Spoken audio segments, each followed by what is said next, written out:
tenien por, clar.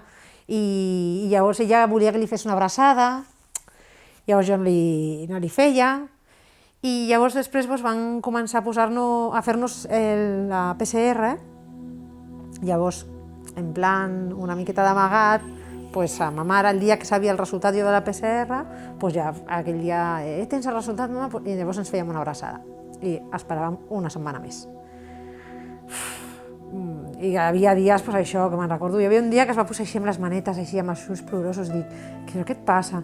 Que et vull fer una abraçada, i que s'havia de contenir.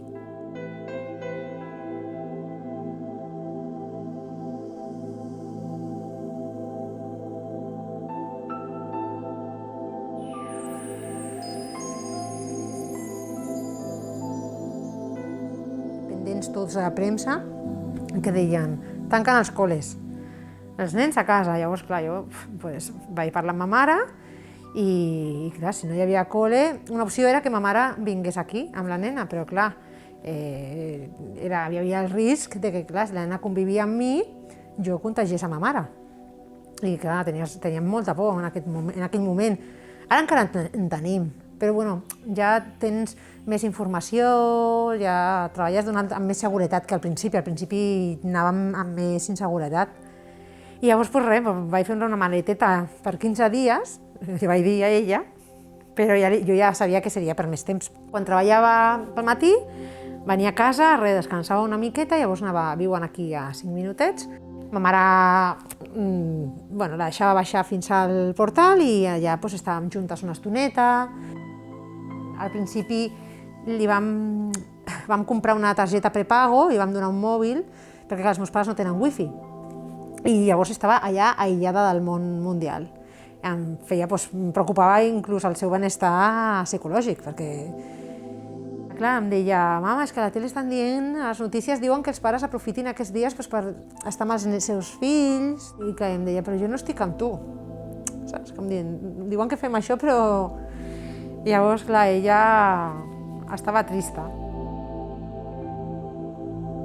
Al principi de tot, els primers casos de Covid que van arribar a l'hospital el vam assumir nosaltres a la meva UCI, perquè som els que estem formats per atendre aquest tipus de malalties, a nivell alt aïllament, de nivell 3, de nivell 4, que ja el nivell 4 és el que et deia, seria febres hemorràgiques o tipus èbola. Vam fer un grup de persones que ens vam oferir i fora del nostre horari, quan plegàvem, o abans d'entrar a treballar, o les persones que treballaven de nit el mateix, o el seu dia de lliurança, anàvem i ens formaven grups de diferents tipus de persones de l'hospital i nosaltres explicàvem la col·locació i la retirada de l'EPI perquè després fossin a la seva unitat i poguessin treballar amb aquest tipus de malalt. Nosaltres no hi havia material, faltava material. També t'he de dir que jo no va haver-hi un dia que digués no tinc un guant per entrar o no tinc una bata per poder-me posar. No vaig arribar al punt de veure sense, però també és veritat que sí que vaig entrar amb bates que eren reciclades, com et dic, que s'han rentat i ja estaven trencades, i he entrat amb bates enganxades per l'esquena, tancades amb esparadrap perquè no tenien cordes per cordar, en condicions, però jo no he hagut de recórrer a bosses de les escombraries que he vist a la tele, això he de dir que no.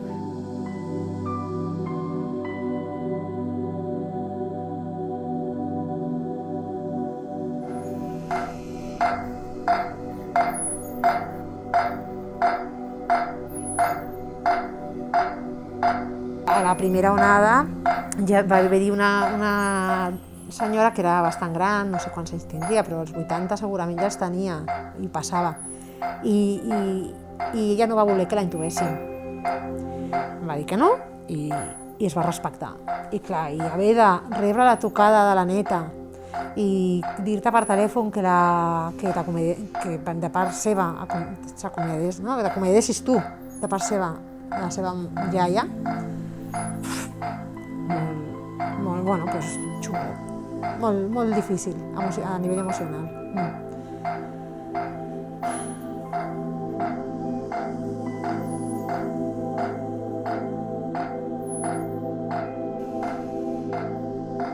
són malalts que es desperten molt hipertensos per norma general, o que dintre d'una mateixa hora poden passar de portar antihipertensius a necessitar medicació per pujar la pressió, i durant el torn d'infermeria d'un torn de 7 hores, canviar d'una medicació a l'altra diverses vegades. Això jo no ho havia vist mai en cap altre malalt, en cap altra malaltia.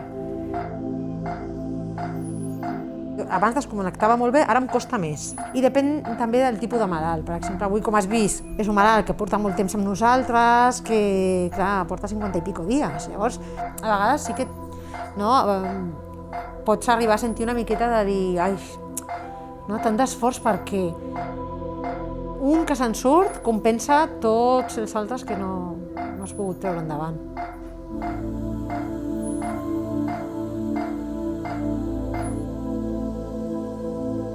Que és molt important que la gent de fora, la població, es faci una idea de lo que vivim nosaltres allà dintre.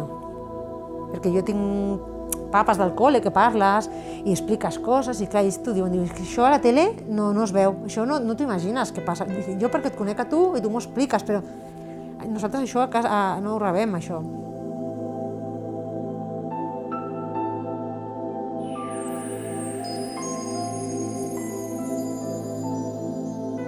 Jo l'aplaudiment, el primer dia que el vaig sentir, que ja estava aquí sola a casa, que havia deixat la meva filla amb els meus pares, doncs superemocionant. Plorant, però emocionada, perquè clar, t'estan reconeixent, no? O sigui, tu estàs passant por, estàs sacrificant moltes coses a la teva vida, no? I familiar em refereixo, no? Allunyar-te de la teva filla, i que això t'ho reconeguin d'aquesta manera, no? Amb aplaudiments, va ser superemocionant. Però després, per una altra banda, també recordo un dia d'una plorera aquí davant de la tele, quan vaig veure això, demanant als polítics que per favor la gent es quedés a casa, que no sortís, i veure tothom, les sortides de les grans ciutats col·lapsades de gent que sortia a segones residències. Allà aquell dia em va entrar una plorera perquè vaig pensar de què em serveixen a mi els aplaudiments? A mi no m'ajudeu amb aplaudiments, m'ajudeu complint les mesures que us estan dient que complim. Poseu-vos la mascareta, feu ús del gel i ara mateix la distància social. Llavors, clar, jo estic molt decebuda perquè veig que la societat som superegoistes.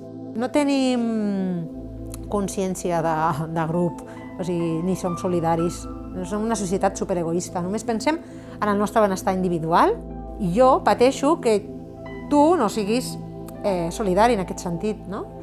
Perquè després jo a la meva feina vaig desbordada, vaig cansadíssima, vaig morta físicament, anem molt cansats. El contagi de la Covid continua augmentant a Catalunya i puja fins a 1,52. La primera onada va ser tot com un repte. Et senties una part molt important a la societat et tocava actuar. L'índex de rebrot es duplica en una setmana. Metges, epidemiòlegs i altres professionals de la salut veuen insuficients les mesures del govern. Demanen en aquell moment estava a les nostres mans tirant davant la situació. Era com un repte professional. Mai ens havíem trobat, jo mai havia viscut res semblant, ni ningú. I llavors, clar, deies, ens en sortirem, no? La frase aquesta, ens en sortirem. I ara, ara ja no tenim aquesta empenta perquè estàs ja amb poca energia amb el que veus a fora i que això va per llarg.